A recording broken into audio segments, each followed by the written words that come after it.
The House of John Varvatos and the note of oud, to be quite honest, I think that would be a match made in heaven, if you asked me. But is that truth? Let's go.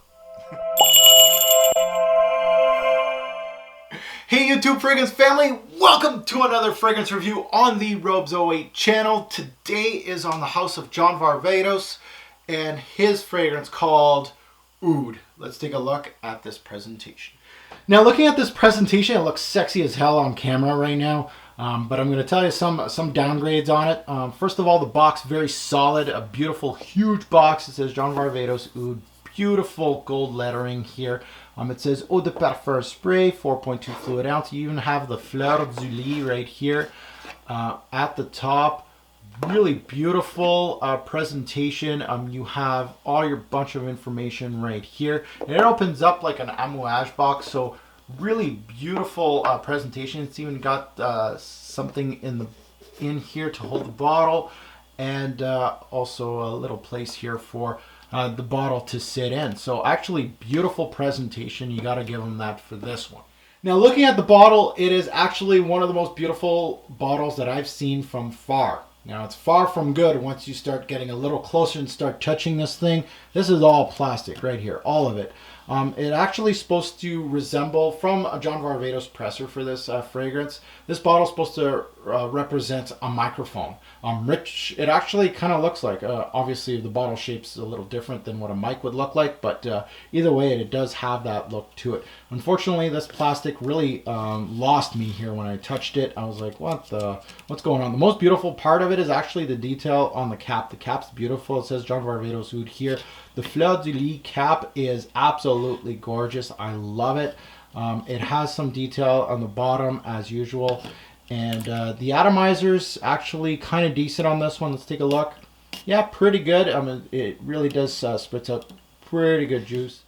Oud hit the shelves in 2014. Bottle size is one size fits all for everybody. What you see here is what you will get. It is a 4.2 ounce bottle. Concentration is Eau de Parfum. Retail pricing, this is where this fragrance, it hurts all the way through. $150 retail. Ouch. However, you can finally purchase this at discounters at almost a 50% off clip. So 100% do your research if you're interested in this one. You can get it from $70 to $50 online. So do your research and you can get it at a discounted rate. The nose behind Oud is none other than Rodrigo Flores Roux, a senior parfumier at Givaudan. Rodrigo and John Varvatos have a mutual respect for each other's work. So every time John Varvatos needs a fragrance for his lineup, goes right to Rodrigo. Rodrigo is the perfumier for the lineup. So you will see that there's similar, this fragrance is built the same way than a lot of their darker men's fragrances, the Vintage and the John Varvatos and the Rock Volume 1.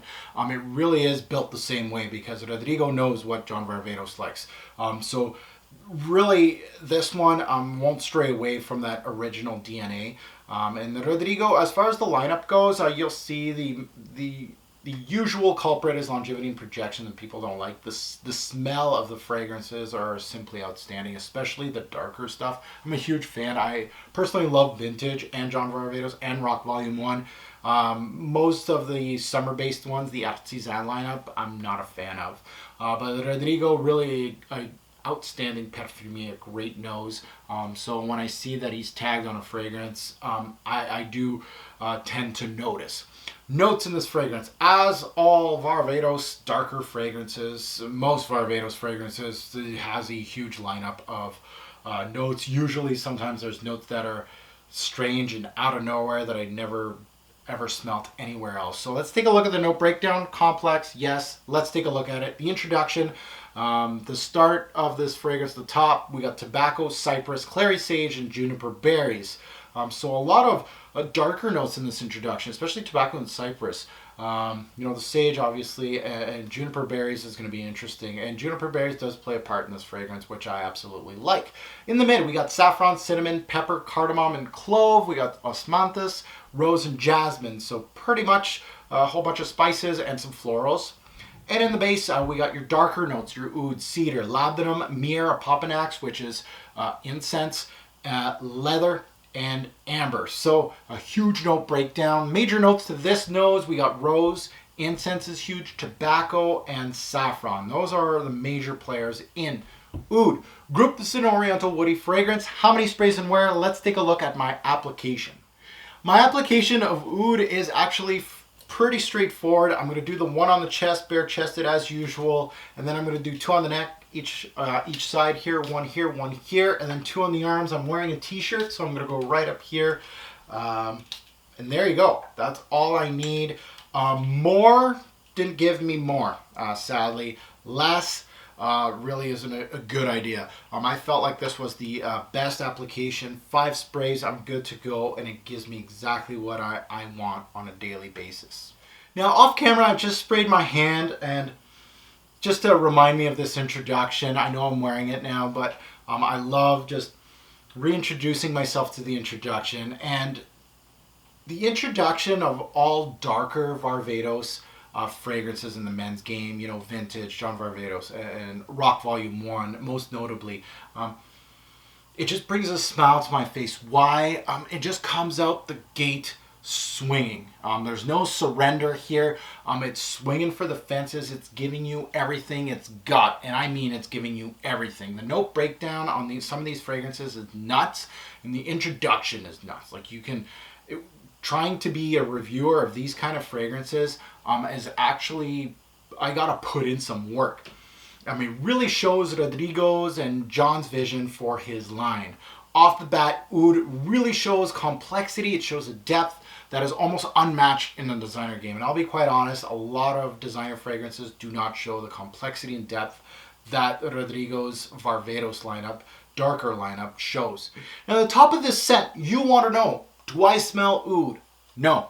The top of John Varvatos oud shows no facet of oud whatsoever in the introduction of this fragrance. Am I mad? I ain't mad at all, because it shows many different facets, including fresh and darker tones, but really puts a smile on my face because those darker tones and those fresh notes work so well together. The darker tones truly shine, as I would expect from a Varvatos darker scent. The juniper berries is what really intrigues me in this introduction, and it's that one fresh note that really just gravitates to your nose, and you're like, ooh, that's really nice. I love when a fresh note like a berry or something like that kind of jumps through, and you got a whole bunch of woods, leather, tobacco or something. It just really just makes the scent come together. And this juniper berry jumps out as me as the one fresh note that gives the scent a berry-like opening with tons of darker notes backing it, which is something I love in fragrances. Case in point, Jubilation 25. I can name a whole bunch of others, but this is what it comes from. I'm not comparing this to Juby at all, but it's taking that introduction and kind of getting your interest right away. Not only does it make a scent not too dark and not too dry, but it's just a great addition to a darker theme. It really does. A berry does very, very well. And the juniper berries in here, excellent, excellent touch to the whole thing. What else do I get in the introduction? The tobacco. I get a lot of tobacco in this introduction. A very nice tobacco, to be quite honest. A large amount of spices back this opening too. And they are the central theme of the opening of oud, to be quite honest. The spices really do take center stage. You got that berry, but you got the tobacco kind of backing everything, but the spices in the middle and just putting everything together. The saffron is the major player in this fragrance as a spice in the spice game, I would say. And I also detect some sage and some cloves, so it really has a great dimension to it. Really different dimensions too. Saffron, sage is totally different from that, and cloves, same thing. Really beautiful blend, and it hits you from different sides. And so I really think the spices in this introduction are what makes this fragrance what it is. The opening's very inviting, it's warming, it's complex, it has some depth, and it really just brings the user to what's coming next, because what I'm looking for is oud. So what am I getting? Once the scent dries down on your skin, you start noticing the facet of florals.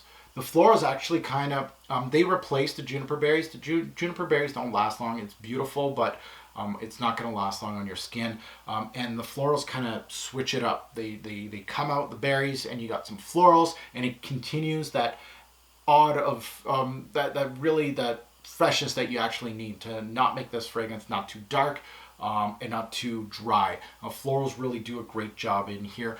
That's actually mostly anchored by rose.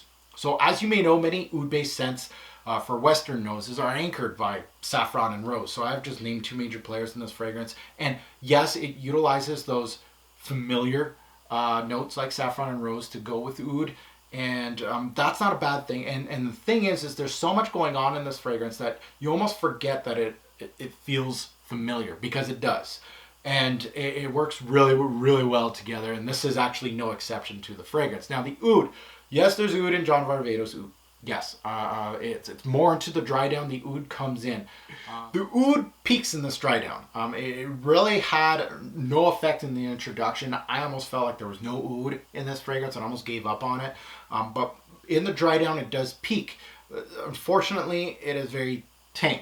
So it peaks in the fragrance, but it's very tame. You can smell it, but it really isn't a central theme in the fragrance. It's just part of the puzzle. It gives the fragrance a slight medicinal backing to it. You're going to feel like that medicinal oud backing the fragrance with some woods to the fragrance, and that is your oud coming through. Rodrigo utilized from his company's selection of oud, the Givaudan oud, in this fragrance, which was actually harvested in Thailand. That is utilized in this fragrance. This oud truly makes only really a small impression to the user, and to be quite honest, if you're not really familiar with oud, you'll be hard pressed to really find it. Maybe that medicinal feel may hit your nose and be like, what is that? But to be quite honest, it's very minimal. It's just part of the puzzle, so it's not really central. I would be hard pressed to really call this an oud based scent, to be quite honest. It's more of a totality of the scent with everything put together than oud as being the central theme. In the deep dry down, I absolutely loved when the smoke came through with the leather and the mellowing spices all meet. So you got that smoke, that leathery feel, and the mellowing spices that continue to trail through from the introduction right down till the end. Again, the spices I felt were the mainstays in this fragrance. This is clearly aided by the myrrh, the incense that gives you the smoke, really nicely done. The leathery tones in here, which was something I absolutely loved. So the dry down was actually the star of the show, which is what I come to expect. Really a great blended fragrance, a great depth to it. It's dense. It's exactly what I come to expect from a Varvatos and Floresuru fragrance. So actually one of their better releases. Now, as far as oud goes, is it mainly an oud-based fragrance? No. The recommended age for oud would have to be 20 and up. I really think a more mature man would absolutely love this fragrance. If you love the darker Varvatos lineup, you're going to be right in the swing of things. You're going to smell this and you'll be like, oh, it's built just the same way as the other ones. I like this. If you like them, you're going to like this. The price tag really steers me away from teenagers. $150 retail. Ouch. Reminds people of what? If you like this guy right here, vintage, or if you like the skeleton of Rock Volume 1, or if you like the original John Varvatos, you're going to like this one. They're just built the same way, and I just feel like really their uniqueness, they're unique but not within their own house. It's just like Mugler fragrances, right? The Amen lineup is very unique to the rest of the designer game, but once you start comparing them from one to another, they're built the same way. This is the same thing, right? This pulls a little bit of this pulls a little bit of that, and that kind of puts a little bit of this. You know, the rose in here goes here, and a lot of the darker notes from here go in here. It's the same parfumier, so he's utilizing the same type of material that he was utilizing for these. So if you like the DNA of these, you'll most likely like this. But that means if you own a few of these, this might be a little more of a redundant release. So it all depends on you. The best time to wear oud would have to be nighttime, casually. This is for older gentlemen out there or college kids. You know, casually, I mean, you're not going to be really wearing a suit. You can wear a suit with this, but you're going to be going out with the boys, right? You're going to go out, things like going to shoot pool with the boys, going out for a couple beers to a sports bar, go watch the game, things like that. You're going to wear this casually. Date time for date. Yeah, if that is what you'd like to wear for a date, I don't see why not. It's one of those that'll bring people closer to you. It's not going to project too much, and it's not going to last the whole night either. So it's one of those fragrances that you could wear just for your evening time. Seasons, fall mostly. I really think that a lot of these are built for fall. They work so well for fall. I wish if they had a little more oomph to them, they would be great for winter too. But fall mostly, with also cooler spring night too. You can wear it in the winter from time to time, but really that's when I would wear this. Summer nights too. Nighttime is usually the best. Development. Is this linear, average, or complex? It is very much a complex scent as far as what everything does, and to dissect this fragrance, it really does make the reviewer work, which I love. I love these kind of fragrances. I wish I actually took a lot more time with this fragrance.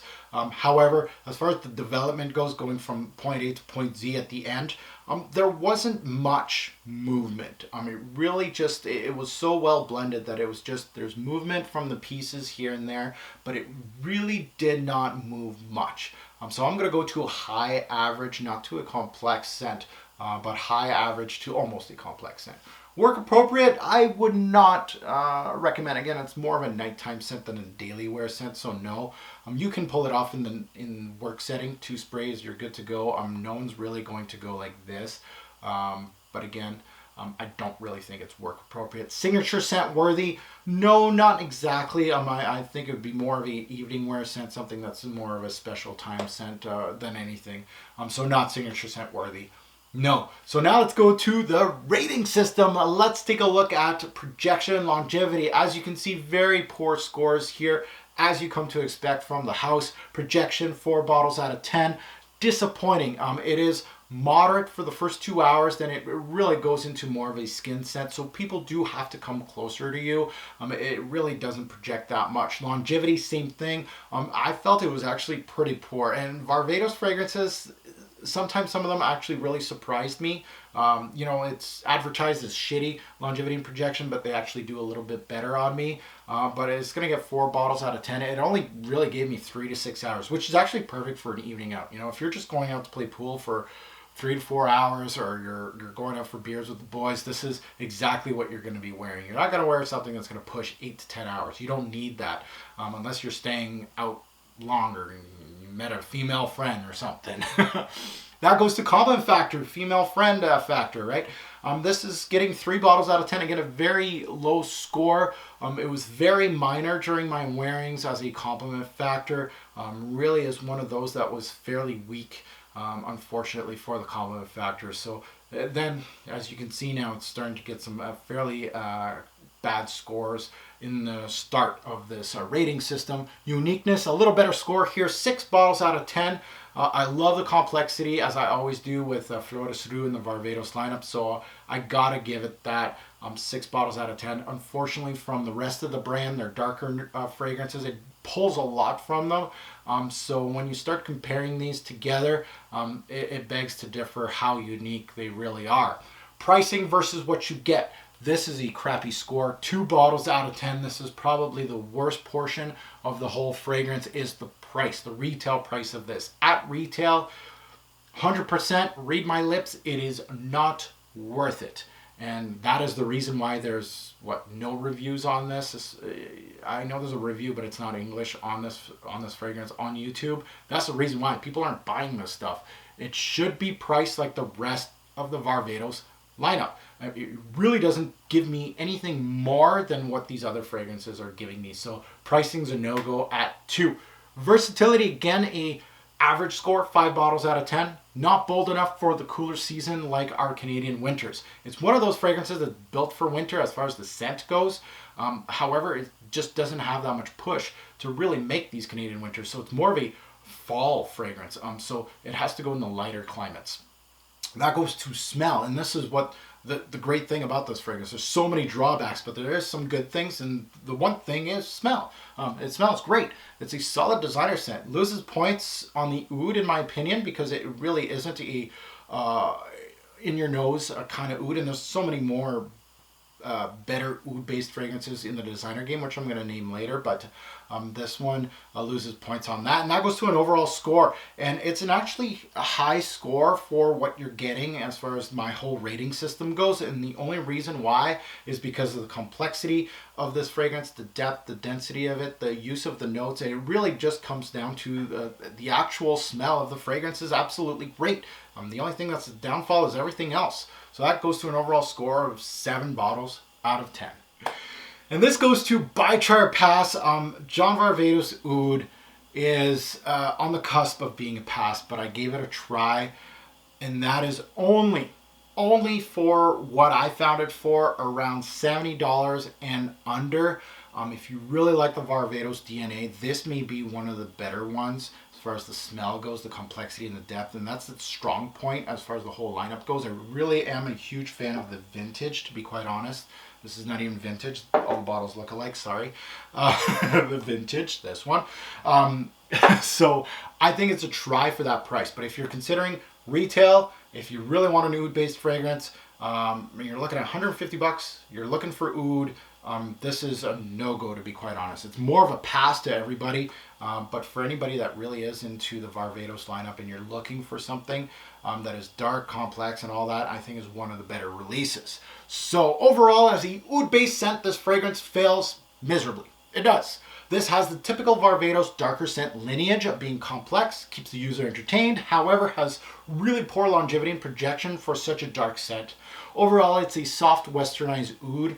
If you are a fan of Florist Rouge and Varvatos darker fragrances, you're going to enjoy this one. It's presented in the same manner. This scent is well blended, as I would come to expect. However, the downfall is the lack of oud because of the name. As a oud-based designer scent, this fails versus so many others, most notably Gucci Intense Oud that's just been released. Perfect for anybody that's looking for designer oud fragrance, and that is actually worth the money that they're charging. Boss Bottle Oud, Polo Supreme Oud, just to name a few that I just got my grubby little hands on it in the past 6 months. Those are great fragrances for designer heads out there. Putting the oud aside, it's another solid release from the Varvatos lineup. Pricing's a huge factor here and should have never been released at over $100.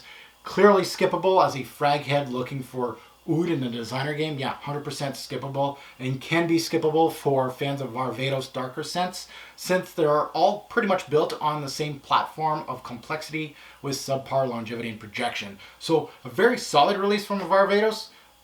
Outpriced. Oud, I just feel like the marketing for this fragrance, everything just failed on a great set.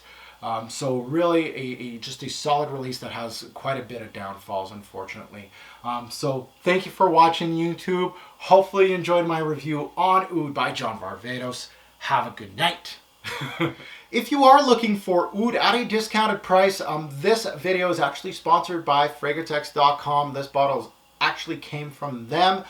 It is available on their website. You can utilize my code ROBES08 on the website to get 15% off and get this fragrance at a discounted rate.